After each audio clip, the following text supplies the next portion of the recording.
Gecenin sükutu danışır benim yerime, adını pıçıldayır divarlar sessizce. Yüreğim yarımçıq cümle kimidir, seni değil ama sesim çatmır hiç yere. Bir adım atsan dünyada yanacak, gözlerin baksa zaman yanacak. Ben sende itmişem, adım yok artık. Sen varsansa korkuda yalan olacak. Sen gidenden sonra evim garibe, nefesim dar. Sen gidenden sonra her gün biraz daha azalır bahar. Sen gidenden sonra yarım kalan cümle kimi kalıram yar. Sen gidenden sonra adın içimde dövünen yegane yaradır yaralar.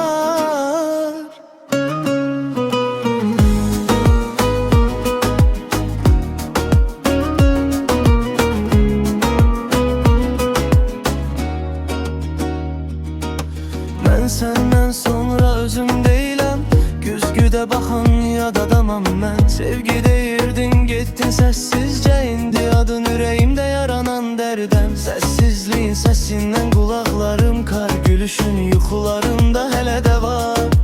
Sən gedəndən sonra hər köhnə küçə mənə səni xatırladar.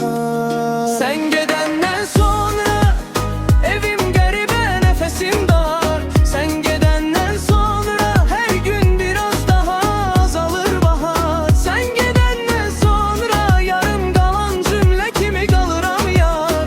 Sən gedəndən sonra adın içimdə döyünən yegane yaradır yaralar.